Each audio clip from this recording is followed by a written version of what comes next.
Baik, Assalamualaikum warahmatullahi wabarakatuh. Perkenalkan, nama saya Muhammad Fikri Maselvi, NIM 19233060. Saya dari jurusan Manajemen Pajak, D3 Universitas Negeri Padang.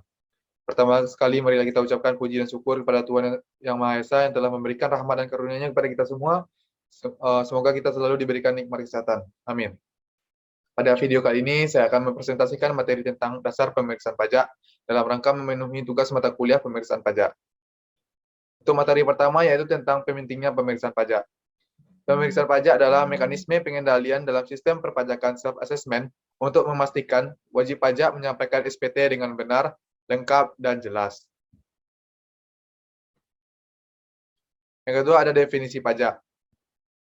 Yang mengacu pada pasal 1 angka 25 Undang-Undang KUP, yang dimaksud dengan pemeriksaan adalah serangkaian kegiatan menghimpun dan mengolah data, keterangan, dan bukti yang dilaksanakan secara objektif dan profesional berdasarkan suatu standar pemeriksaan untuk menguji kepatuhan pemenuhan kewajiban perpajakan dan untuk tujuan lain dalam rangka melaksanakan ketentuan peraturan perundang-undangan perpajakan. Yang ketiga itu ada tujuan pemeriksaan. Tujuan pemeriksaan adalah untuk menguji kepatuhan pemenuhan kewajiban perpajakan dan untuk tujuan lain. Yang pertama, pemeriksaan menurut tujuannya diterakan sebagai berikut. Yang pertama ada pemeriksaan untuk mengaju kepatuhan terbagi dalam. Yang pertama ada pemeriksaan khusus. Dilakukan karena adanya indikasi ketidakpatuhan pemenuhan kewajiban perpajakan, baik berdasarkan data konkret maupun hasil analisis risiko. Yang kedua ada pemeriksaan rutin, merupakan pemeriksaan yang dilakukan sehubungan dengan pemenuhan hak atau pelaksanaan kewajiban perpajakan wajib pajak. Yang kedua, ada pemeriksaan tujuan lain dilakukan dalam rangka yang pertama ada penerbitan nomor pokok wajib pajak atau NPWP, pengukuhan pengusaha kena pajak secara jabatan. Yang kedua ada penghapusan NPWP atau pencabutan pengukuhan PKP berdasarkan permohonan wajib pajak. Yang ketiga ada penentuan saat produksi dimulai. Yang keempat ada penentuan wajib pajak berlokasi di daerah terpencil. Yang kelima ada penetapan besarnya biaya pada tahapan eksplorasi. Yang keenam ada penagihan pajak. Yang ketujuh ada keberatan. Yang kedelapan ada pengumpulan bahan guna penyusunan norma penghitungan penghasilan neto. Yang sembilan ada penghapusan NPWP dan atau pencabutan pengukuhan PKP secara jabatan. Untuk materi keempat itu jenis pemeriksaan. Yang pertama ada jenis pemeriksaan lapangan. Pemeriksaan lapangan dilakukan di tempat tinggal, tempat usaha, atau tempat bekerja wajib pajak pribadi, serta tempat lain yang dianggap perlu. Dalam pelaksanaannya, wajib pajak diwajibkan untuk, yang pertama, memperlihatkan buku atau dokumen yang menjadi dasar pembukuan dan dokumen lain yang berhubungan dengan penghasilan, kegiatan usaha, pekerjaan bebas, atau objek yang terutang pajak. Yang kedua, ada memberi kesempatan untuk mengakses data yang dikelola secara elektronik. Yang ketiga, ada memberi kesempatan memasuki dan memeriksa ruangan, barang bergerak atau tidak bergerak yang diduga digunakan untuk menyimpan buku atau dokumen yang menjadi dasar pembukuan, dokumen lain, uang atau barang yang memberi petunjuk penghasilan yang diperoleh, kegiatan usaha, pekerjaan bebas, atau objek yang terutang pajak. Yang keempat ada memberi bantuan untuk kelancaran pemeriksaan yang berupa yang pertama ada menyediakan tenaga dan atau peralatan atas biaya wajib pajak pribadi jika dalam mengakses data yang dikelola secara elektronik memerlukan peralatan dan atau keahlian khusus. Yang kedua ada memberikan kesempatan pemeriksaan pajak membuka barang bergerak dan atau tidak bergerak. Yang ketiga ada menyediakan ruangan khusus tempat dilakukannya pemeriksaan lapangan untuk memeriksa buku, catatan, dan dokumen yang tidak memungkinkan dibawa ke kantor Direktorat Jenderal Pajak. Yang kelima ada menyampaikan tanggapan secara tertulis atas surat pemberitahuan hasil pemeriksaan. Yang keenam ada memberikan keterangan lisan atau tertulis yang diperlukan. Jenis berikutnya ada pemeriksaan kantor. Pemeriksaan kantor dilakukan di kantor Direktorat Jenderal Pajak atau kantor pelayanan pajak. Saat pelaksanaan pemeriksaan kantor, wajib pajak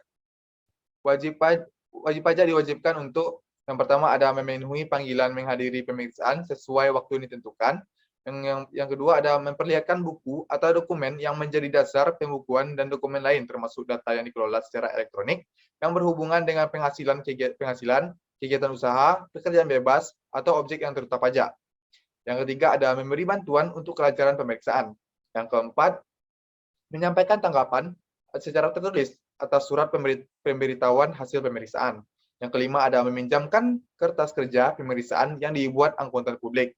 Yang keenam, ada memberikan keterangan lisan atau tertulis yang diperlukan. Ada materi keenam yaitu kriteria pemeriksaan pajak. Yang pertama ada pemeriksaan rutin, dilakukan sehubungan dengan pemenuhan hak atau pelaksanaan kewajiban perpajakan wajib pribadi. Yang kedua ada pemeriksaan khusus, pemeriksaan terhadap wajib pajak pribadi berdasarkan hasil dari analisis risiko secara manual atau komputerisasi menunjukkan adanya indikasi ketidakpatuhan pemenuhan kewajiban perpajakan. Yang ketiga ada pemeriksaan untuk tujuan lain, yang itu penentuan, pencocokan, pengumpulan materi berkaitan dengan tujuan pemeriksaan.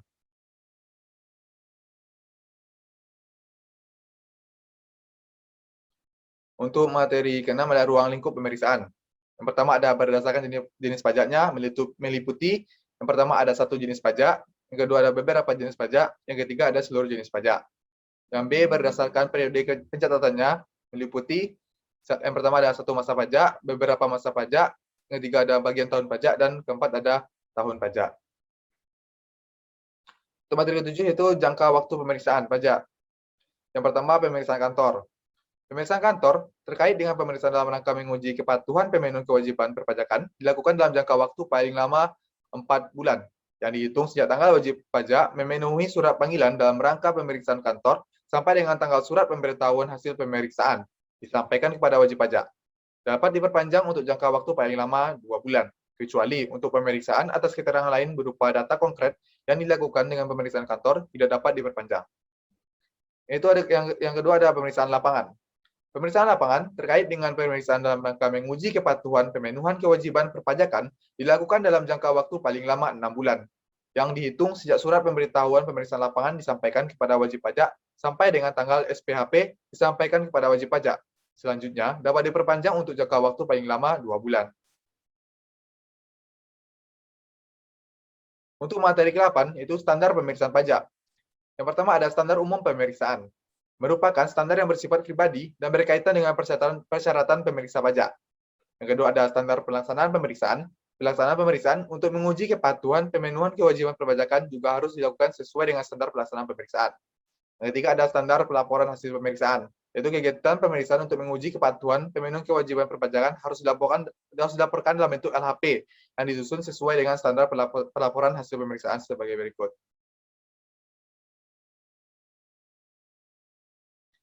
Baik, hanya itu saja yang dapat saya sampaikan. Apabila ada kata-kata yang salah, saya mohon maaf. Saya akhiri. Assalamualaikum warahmatullahi wabarakatuh.